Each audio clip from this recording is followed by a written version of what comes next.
Hi friends, இன்றைக்கி நம்ம என்ன பார்க்க போகிறோம்னு கேட்டிங்கன்னா, அது டிஎன்பிசி குரூப் 1 கேட்ட கொஸ்டின் தான். இது வந்து மெயின் சொல்யூஷன் கொஸ்டின். ஸோ இது வந்து பார்த்தீங்கன்னா 3 circle of radius 3.5 cm placed in such a way that each circle touches the other two. So the area of the portion enclosed by the circle is. So இது வந்து பார்த்தீங்கன்னா, so ஒரு circle 2 சர்க்கிளை வந்து touch பண்ணியிருக்குன்னு போட்டிருக்கு. So எக்ஸ்டர்னலாக touch ஆகிருக்கு.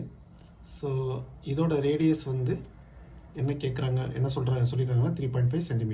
So இதோட length, so இதோட length obviously 3.5 cm தான். அப்போ ஈச் ட்ரையாங்கிளோட ஒரு சைடு வந்து பார்த்திங்கன்னா 7 cm வரும். கரெக்டாக?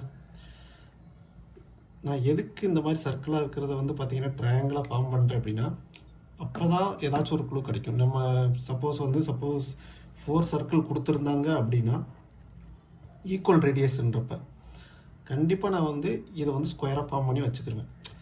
இந்த இடத்துல வந்து பார்த்தீங்கன்னா ஆங்கிள் வந்து 90 டிகிரி கிடைக்கும். ஸோ இப்போ சான்சஸ் வந்து பித்தாகரஸ் தியரம் அப்ளை பண்ணுற மாதிரி இந்த இடத்துல வரலாம். அது வந்து ஒரு அசம்ஷன் தான். ஸோ இதே மாதிரி இந்த இடத்த வந்து நான் கனெக்ட் பண்ணி வச்சுக்கிறேன். இது வந்து எல்லா சைடும் ஈக்குவல்ன்றதுனால இது வந்து ஒரு ஈக்குவலேட்ரல் ட்ரையாங்கிள். ஈக்குவலேட்ரல் ட்ரையாங்கிளோட ஈச் ஆங்கிள் வந்து பார்த்தீங்கன்னா 60 டிகிரி. கரெக்டாக? ஸோ இப்போ ஈச் ஆங்கிள் வந்து 60 டிகிரி. அவங்க கேட்குறது வந்து பார்த்திங்கன்னா இந்த ஏரியா வந்து கேட்குறாங்க. ஸோ இந்த ஏரியா எப்படி நம்ம கண்டுபிடிக்கலாம் அப்படின்னு கேட்டிங்கன்னா, ஒன்று இந்த ஈக்குவல் ட்ரையாங்கிளோட ஏரியாவை கண்டுபிடிச்சி உள்ளே உள்ள செக்டார்ஸ், இது வந்து செக்டார், இந்த 3 செக்டாரோட ஏரியாவை மைனஸ் பண்ணோம் அப்படின்னு கேட்டிங்கன்னா இது கிடச்சிடும். ஓகேங்களா? 3 செக்டாருமே சிமெட்ரிக்கலாக இருக்கிறனால ஒரு செக்டாரோட ஏரியா கண்டுபிடிச்சா போதும். ஃபஸ்ட்டு வந்து ஏரியா ஈக்குவலேட்ரல் ட்ரையாங்கிள். ஓகேங்களா? இது வந்து ஏரியா வந்து உங்களுக்கு தெரியும், √3/4 × a². ஏங்கிறது இந்த இடத்துல சைடை மென்ஷன் பண்ணுறது. ஸோ √3/4 × 7², ஏன்னா இதோட சைடு வந்து 7. ஸோ 49/4 × √3. ஸோ இதோட ஏரியா வந்து 49/4 × √3. So area of sector, each செக்டாரோட வேல்யூ என்னது? ஸோ ஏரியா ஆஃப் சர்க்கிள் வந்து என்னது? πr². இது வந்து πr²ங்கிறது 360 டிகிரிக்கு, ஏன்னா சர்க்கிளுங்கிறது ஒரு ஃபுல் சர்க்கிள், இதோட ஆங்கிள் வந்து 360 டிகிரி. ஸோ நம்மளுக்கு தேவை வந்து ஒரு செக்டார் தான். ஸோ செக்டாருங்கிறது 60 degree out of 360 degree. So இது வந்து 1/6 ஆஃப் πr². அப்போ ஏரியா ஆஃப் 1/6 ஆஃப் π × ஆறுங்கிறது ஆறுங்கிறது ரேடியஸ். அப்போ இந்த இடத்துல வந்து 3.5ங்கிறத 7/2 × 7/2. ஓகேங்களா?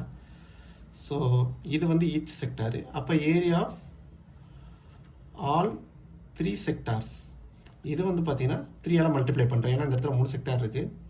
3/6 × π × 49/4, இது வந்து 2. ஸோ 49π/8. ஸோ இதுதான் வந்து area of all the 3 sectors. So இதை ரெண்டையும் மைனஸ் பண்ணோம் அப்படின்னு கேட்டிங்கன்னா எனக்கு வந்து ஆன்சர் கிடச்சிடும். நான் அதுக்கு முன்னாடி வேறு ஏதாச்சும் நம்ம ஈஸியாக வந்து நம்ம வந்து ஆன்சரை வந்து சார்ட் அவுட் பண்ண முடியும்னு பார்க்குறேன். ஆனால் ரொம்ப க்ளோஸான டெசிமலாக இருக்குது. கேல்குலேஷன் பண்ணுறதை தவிர வேறு வழியே இல்லை. ஆனால் நான் ஆன் ஸ்க்ரீனில் கேல்குலேட் பண்ணேன் அப்படின்னு கேட்டிங்கன்னா கொஞ்சம் டைம் கன்சியூம் ஆகும். ஸோ அதனால் நான் சைடில் கேல்குலேட்டர் யூஸ் பண்ணுறேன். நீங்கள் ஒரு தடவை மேனுவலாக வந்து ட்ரை பண்ணி பார்த்துருங்க. இதோட ஆன்சர் வந்து என்ன வருதுன்னா 1.975 சம்திங் எக்ஸ்டென்ஷன் ஆகுது. ஸோ ஆன்சர் வந்து பி. ஆனால் டிஎன்பிசி வந்து ஆப்ஷன் ஏ கொடுத்துருக்காங்க. எனக்கு தெரிஞ்சு இது வந்து ஃபைனல் கீக்கு முன்னாடி உள்ள கீ, டென்டேட்டிவ் கீன்னு நினைக்கிறேன். ஆனால் ஆப்ஷன் இது கிடையாது. இதுதான் கரெக்ட் ஆன்சர்.